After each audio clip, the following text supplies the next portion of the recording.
여러분 각자가 역할이 있다는 것입니다.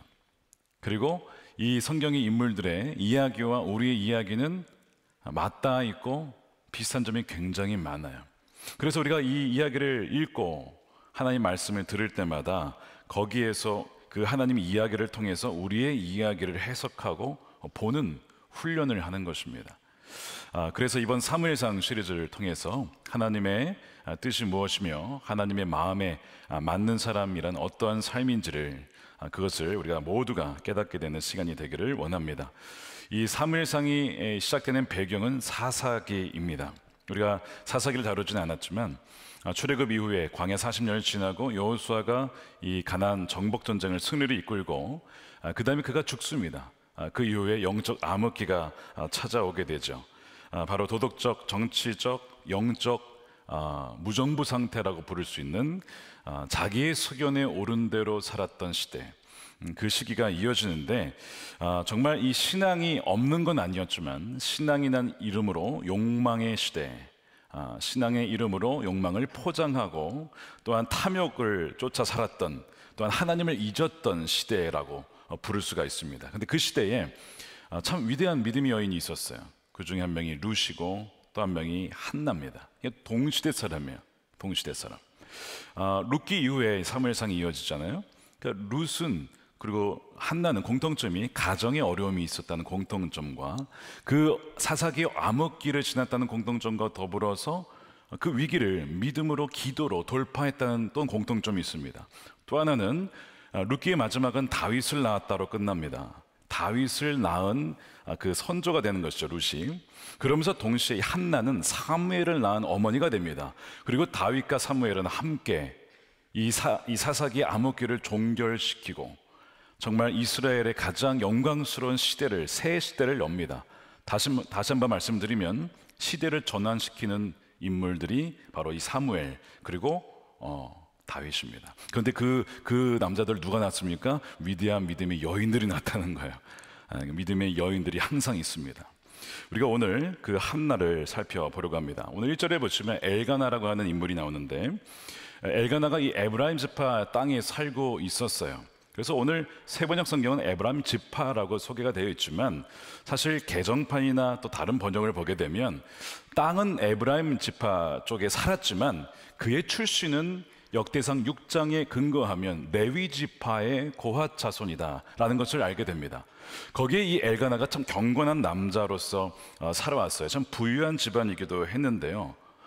주기적으로 하나님을 예배하러 가는데 혼자만 예배하는 게 아닙니다. 가족들을 다 데리고 가요.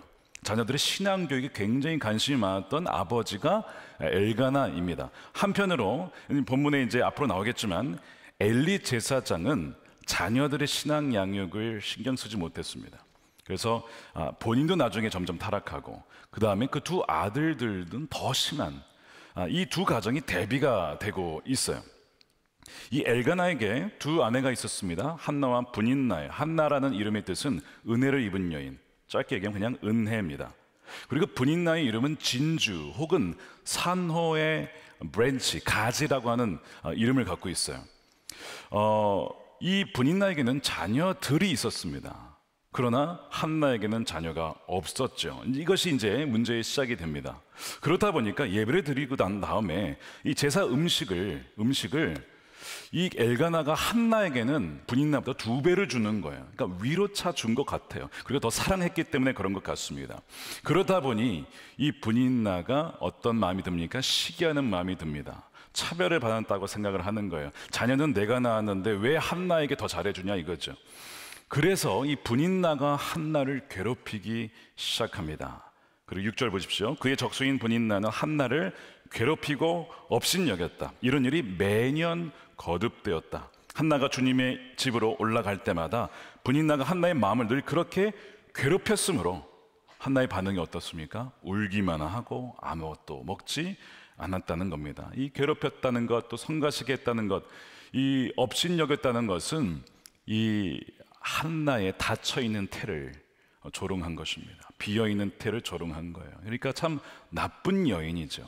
아무리 자기가 자녀가 많다고 해서 자기가 자기 본인이 아기를 갖지 못했을 때 아마 그걸 모를 리가 없는데 그렇게 이 한나를 조롱하는 겁니다. 왜 분인나가 그렇게 한나를 조롱한 것일까? 사회적 배경이 있습니다. 우리 조선시대도 그랬지만 고대 사회에서 더더욱 불임인 아내는 수치스러운 존재로 여겨지곤 했습니다. 그때는 자녀가 단지 신이 주신 선물이다 라고 여길 뿐만 아니라 또 한 가지는 경제적인 상징이었습니다. 자녀들이 많아야 밭에 일할 노동력이 많았고 그 얘기는 경제적인 부로 이어졌기 때문에 자녀가 많다는 것은 다산이라고 하는 것은 엄청난 특권이고 부로 여겨졌던 것이죠.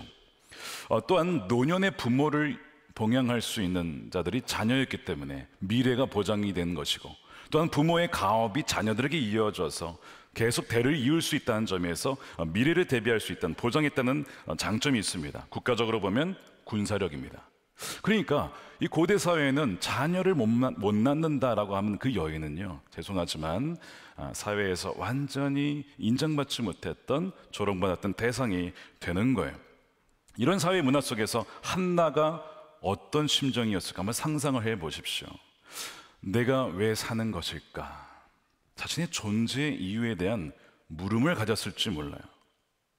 그것이 굉장히 스트레스였을 텐데 남편이요, 자기가 자식을 못 낳으니까 이 분인나라고 하는 당시 관습에 따라서 둘째 아내를 데려오니 이 둘째 아내를 보면서 한나가 받을 그 고통은 가중이 된 것이죠. 여기에 한나가 어떻게 반응하냐면 울기만 하고 아무것도 먹지 않습니다. 여러분, 우울증 증상 중에 하나가 일에 관심이 없다는 것과 잠이 잘 오지 않는 불면증과 그 다음에 바로 식욕이 감퇴되는 먹지 않음에 있어요. 그러니까 한나가 굉장한 극심한 오랜 기간 동안 정서적인 불안정과 함께 우울증을 겪었다는 단서이죠. 이 한나는 이 태문이 열리지 않은 것이 자기 때문임을 알고 있었어요. 왜 그렇죠? 남편과 분인한 사이는 자녀가 있었으니까 남편에게 문제가 있는 게 아니고 나에게 문제가 있구나 하는 것을 알았기 때문에 더 마음이 아픈 것입니다. 그러니까 분인나의 괴롭힘과 더불어서 자기의 자책감, 내가 생명을 잉태하지 못한다는 자책감이 더해지면서 분인나는 늘 울기만 하고, 오늘 프로모 영상 때 한나가 이만한 눈물을 흘리잖아요. 그러니까 한 방울에 다 표현을 한 겁니다. 한 방울에 눈물을 흘리며 아파하며 괴로워하는 한나의 모습을 보게 돼요. 오늘날에도 이 한나의 이야기가 있습니다. 제가 종종 한 달에도 여러분이 찾아오세요. 잉태하지 못해서 자녀가 없어서 기도해 주십시오. 이 두 부부가 오면 기도를 해드립니다. 눈물 없이 기도받는 분이 아무도 없습니다. 다 눈물이 그렁그렁해요. 저도 간접적으로 그분들을 보면서 마음이 참 무겁습니다. 그러나 기도하면서 하나님이 가장 최선의 것을 주시라 하는 것을 축복하고 보내드리곤 합니다. 한국보건사회연구원의 보고서에 의하면 이 불임치료 여성의 95%, 거의 대부분이죠, 정서적인 고통과 우울증을 경험하고 있다고 해요. 그래서 80%는 실질적으로 치료를 받고 있다고 합니다. 이 난임 부부가 부부 갈등이 있고요, 또한 시부모와의 갈등, 관계도 악화되는 경향이 있다고 합니다. 게다가 이 난임 부부는 평균적으로 이 임신과 출산을 위해서 4년에서 8년 그 이상을 써야 되고요, 또한 인공 이 시술, 이 시험관 시술 때문에 수백만 원에서 수천만 원까지 이 부담을 해야 되기 때문에 가정 경제에도 사실은 심각한 영향을 미치고 있는 거예요. 그러니까 이 한나의 고통이요, 이 성경만의 이야기가 아니고 오늘날의 많은 분들의, 여성들의 고통인 것이죠. 한나의 눈물은 곧 지금 우리 많은 여성들의 눈물인 것입니다.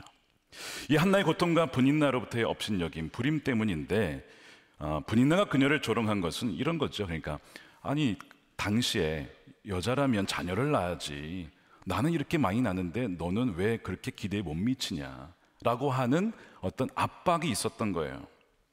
당시 여성으로서 이상적인 모습을 너가 지금 못하고 있지 않느냐, 그러면서 계속 조롱하는 이 문화적인 이상과 기대치에 대한 어떤 그 문화가 있어요. 근데 이것이 그때만이 아니고 지금도 마찬가지입니다. 단지 자녀만이 아니고요, 현대 문화의 각양각색의 분야에서 우리 각 사람들에게 영향을 주고 압박을 주는 어떤 문화적인 기대치가 있습니다. 그래서 그 기대치에 못 미치면 어떻게 하죠? 딱지를 붙여요. 루저다, 이렇게 딱지를 붙입니다.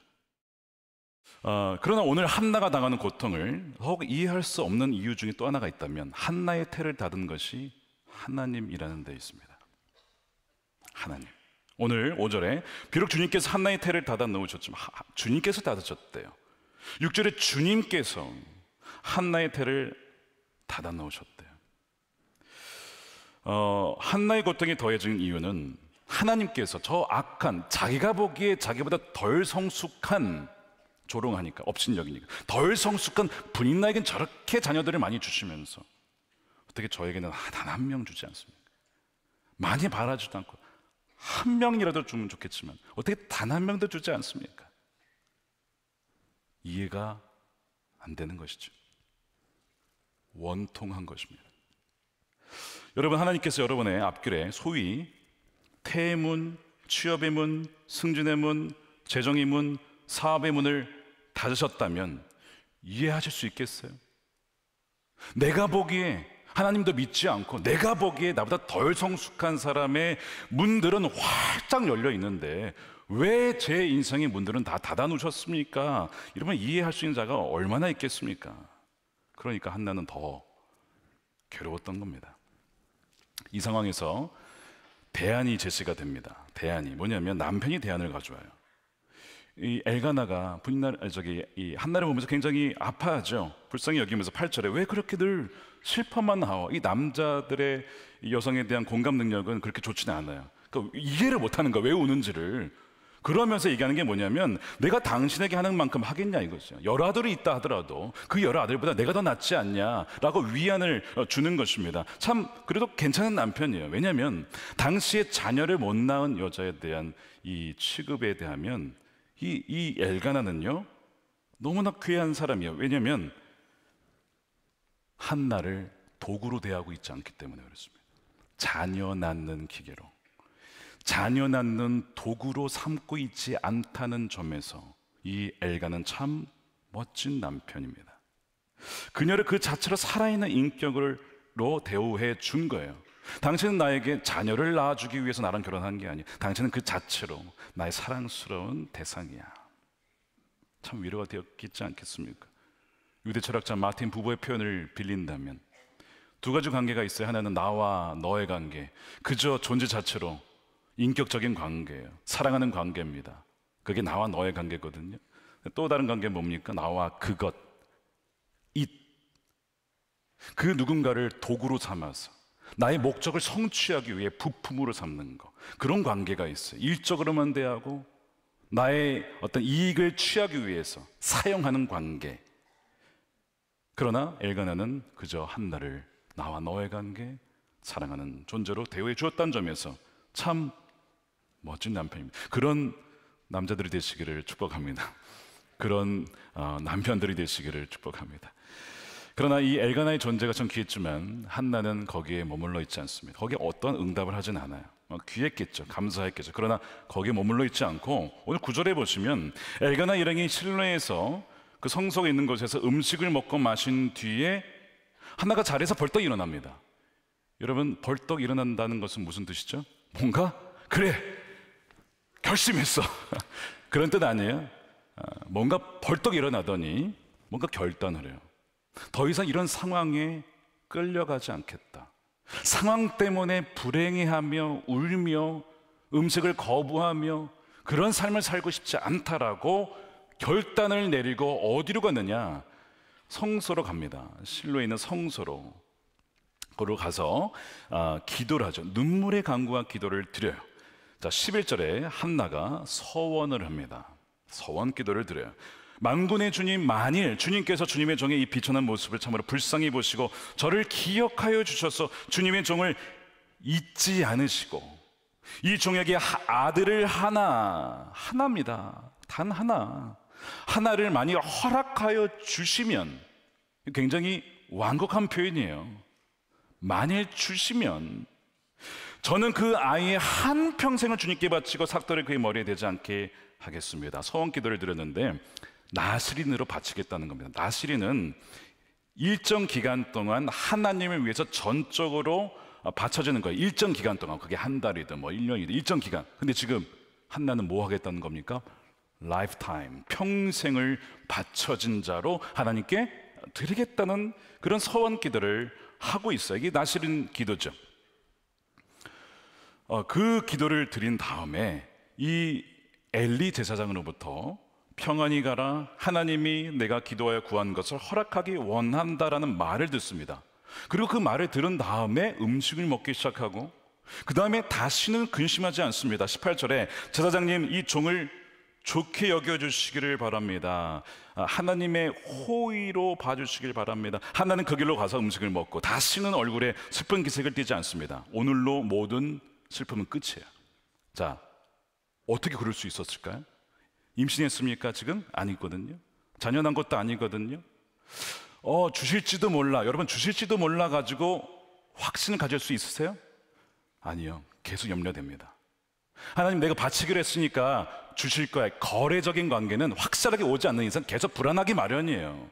근데 지금 슬픈 기색이 없다는 거예요. 그것은 물론 이 한나가 믿음의 여인이기 때문에 믿은 건 맞아요. 하나님이 주시겠다라는 믿음, 게다가 엘리 제사장으로부터 응답을 받았으니까 하나님이 주시겠다라는 그 믿음 때문에 더 이상 슬퍼하지 않는 것이 물론 맞습니다. 그러나 한나는 지금 아들을 주실 것이라는 단지 그 이유만으로 슬픔이 사라진 것은 아닙니다. 왜냐하면 한나는 아들을 가져도 가질 수 없기 때문에 그렇습니다. 지금 나시린으로 바치겠다고 했잖아요. 바치겠다는 것은, 여러분, 나시린은 하나님께 완전 드려진 거예요. 드려졌다는 얘기는 사실상 죽은 거거든요. 첫 것은 내 것이야. 원래 첫 것은 다 죽어야 되는데 죽었다 치고 나에게 드리는 거야. 그러니까 이 아들은 내가 가질 수 없는 겁니다. 만약 한나가 내가 아들을 가질 수 있으니까 이제는 슬퍼하지 않고 기뻐했다면 부인나와 차이점이 뭐가 있어요? 똑같은 것이죠. 이 시대가 요구하는 어떤 성취, 어떤 그 기대치에 나도 이제 나도 그렇게 될 수 있어라는 그 기쁨이 온 게 아니라고요. 지금 한나는 그게 아니고 오히려 그 반대입니다. 한나는 지금 사회적인 어떤 기대치와 어떤 그 요구사항에 대해서 더 이상 나는 그것 때문에 좌지우지 되는 것이 아니라 내 행복이 거기서 오는 것이 아닙니다. 그 모든 것에 죽은 거예요. 이것을 가져야만 사회에서 인정받고 그 존경을 받는다는 사사기 시대의 어떤 문화적인 배경이 있잖아요. 그 사회의 압박에 대해서 저는 이제 죽었습니다. 외모지상주의, 학벌주의, 성취주의, 물질만능주의, 오늘날의 이 분인나들의 요구에 죽은 것입니다. 비교에 죽은 것입니다. 그래서 그녀의 기도는 이것이었어요. 지금까지는 항상 나를 위한 자녀를 원했고 내가 원하는 것을 얻지 못하면 항상 슬펐습니다. 그러나 오늘부터는 그렇지 않습니다. 이제는 나를 위한 자녀는 죽었고 나의 옛 욕망은 완전히 이제 주님께 바쳤습니다. 그러니까 안 주셔도 저는 좋습니다. 그러나 만일 주신다면 이 아이는 더 이상 제 것이 아니고 주를 위해서 완전히 드릴 것입니다 라고 하는 그 기도를 드린 거예요. 오늘날 우리가 드려야 될 기도가 무엇일까? 바로 이거 아닙니까? 하나님 이거 주세요, 저거 주세요가 아니고 오히려 그것을 주님께 그냥 바치는 겁니다. 드리는 것입니다. 거기에 대해 죽는 거예요. 지금 사실 하나님이 태문을 닫으셨다는 것은 테스트입니다. 하나님 보시는 거예요. 욥기에 보시게 되면 사단이 하나님께 와서 욥을 보면서 이런 얘기를 하죠. 하나님, 욥이 왜 하나님 경외하는지 아십니까? 이유가 있어서 경외하는 거 아닙니까? 복 주시고 소유 주시고 하나님보다 잘 되게 해 주시니까 욥이 경외하는 거 아닙니까? 그거 싹 빼보십시오. 욥이 경외할지 안 할지 저는 안 한다에 걸겠습니다. 그랬더니 하나님이 그럼 해보라고. 그 테스트, 태를 닫았을 때에 한나가 어떻게 하는지 하나님은 보시는 거예요. 그러면서 이 한나의 고백은 있으나 없으나 내게 그것이 행복의 조건이 아니라 나는 이제 다 바쳤습니다. 다 하나님께 다 바쳤습니다. 그러므로 그 전심의 기도를 하나님께서 들으신 것이죠. 기억하셨어요. 그래서 그 다음날 아침 일찍 일어나 이제 엘가나와 이 한나가 예배를 하고 돌아가서 동침을 했을 때 하나님께서 그녀를 생각하십니다. 자, 19절 말씀을 함께 읽어볼게요. 시작. 엘가나가 아내 한나와 동침하니 주님께서 한나를 기억하여 주셨다. 기억하다는 자칼인데 이것은 기억하다 혹은 마음에 두다, 마음에 새기다 이런 의미를 갖고 있어요. 이것이 어디에 나오냐면 창세기 9장에 하나님께서 너와 언약을 하시고 내가 다시는 홍수로 멸하지 않을 거야. 무지개를 볼 때마다 기억할 거야. 그 기억, 그게 자칼을. 그러니까 지금 이 한나의 모든 것을 원하는 게 아니고 오히려 그것을 드리는 이 기도를 하나님이 기억하시고 마음에 새기셨다는 뜻이죠. 그 기도가 무슨 기도예요? 하나님의 마음에 맞는 기도입니다. 하나님이 그것을 들으신 거예요. 만일 하나님이 그냥 태를 일찍 열어주었더라면 한나가 낳은 아들은 그저 사사기 암흑기의 한 아들로 끝났을 거예요. 그러나 이 고난의 시기를 통해서 하나님은 한나의 영혼을 정결케 하셔서 사무엘을 잉태케 하시고 새로운 이스라엘의 역사를 잉태케 하는 그 여인으로 준비시키시고 그녀에게 사무엘을 보내시는 것입니다. 왜 한나입니까에 대한 하나님의 대답이었어요. 사랑하는 여러분, 오늘 본문은요, 말씀의 핵심은 내가 원하는 것을 간절히 기도하면 얻는다가 아닙니다. 핵심은 받고 얻는 것이 아니고 욕망과 야망에 죽는 것이고 온전히 주님께 기한 것을 드리고 바치는 것이고 정결한 태를 준비하는 것입니다. 그걸 말하고 있어요. 하나님은 늘 그런 식으로 역사하셨어요. 사라의 태를 다셨다가 새로운 시작하실 때 이삭을 주시기 전에 준비하셨고, 그렇죠? 엘리사벳 세례 요한을 준비시키기 위해서 엘리사벳 가정을 준비하셨고 마리아를 준비하셔서 예수 그리스도를 오게 하신, 항상 그런 식이었습니다. 제가 이 말씀을 준비하면서 왜 2024년 첫 주일 예배를 이 본문으로 우리에게 주셨을까? 아, 하나님이 우리 교회에, 여러분 각 사람에게, 가정에게 새 시대를 일으킬 사무엘과 같은 어떤 일을 준비하고 계신데, 뭘 준비하라는 겁니까? 정결한 태, 깨끗한 그릇, 새 부대를 준비하라는 것입니다. 우리가 포도주를 준비할 수 없어요. 그건 하나님이 하시는 거예요. 우리가 할 일은 뭐예요? 새 부대, 정결한 태. 이 세상에 똑같이 그 기준에 맞춰서 아등바등 올라갈 사람이 필요한 게 아니고 시대를 역행하여서 모두가 욕망을 원하고 모두가 다 강구하고 얻고자 할 때에 오히려 바치고 드리고 인생을 드리는 그 여인을 찾으셨다고요. 마찬가지로 하나님이 지금 올해 사무엘 어떤 역사를, 새 역사를 이루실 텐데 한나와 같은 여인들을 찾고 계시구나. 한나와 같이 하나님 마음에 합한 맞는 그 기도를 실제로 마음 중심으로 드리고 자기의 인생을 드린 자를 찾고 계시는구나 하는 것을 깨닫게 되었어요. 그러면서 주님, 저도 그런 그릇이 되게 해 주십시오. 하나님의 새로운 역사와 생명을 잉태하는 정결한 태가 되게 해 주십시오. 그렇게 기도하게 되었고 그렇게 여러분들을 위해서 기도하게 되었습니다. 사랑하는 여러분, 오늘 새해 첫 주 예배 이 말씀을 여러분의 가슴에 새기십시오. 하나님의 마음에 맞는 기도를 시작하여서 이 시대의 욕망에 맞춰가는 자가 아니라 오히려 거슬러서 하나님의 역사를 잉태하고 품어내고 열매를 주님께 올려드리는, 다 드리는 저 여러분들의 복된 2024년이 되시기를 주님의 이름으로 축원드립니다. 우리 함께 기도하겠습니다. 이 시간 우리 성찬을 준비하겠습니다. 성찬은 나는 죽고 이제 예수로 살아간다는 거 아닙니까? 나의 옛자는 죽었어요. 욕망은 죽었어요. 나의 사사기의 암흑기는 끝난 겁니다. 사사기에 또 그런 아들을 낳자는 게 아니고 완전히 새로운 사무엘을 낳아야 되기 때문에 이제는 옛 그릇에 담을 수가 없어요. 옛 부대에 담을 수가 없습니다. 터져버리니까 완전히 새로운 부대가 필요합니다. 오늘 성찬은 바로 우리를 그런 새로운 부대로 준비시키시고 내가 새 일을 행하겠다라고 하는 하나님의 확정인 것입니다. 오늘 그 믿음으로 오늘 우리 성찬을 받았으면 좋겠어요. 주님, 내 안에 계신 주님, 새로운 사무엘과 같은 역사를 이루어 주시옵소서. 나의 욕망은 죽었습니다. 하나님만 온전히 영광 받아 주옵소서. 우리 함께 기도로 우리 성찬을 준비하겠습니다.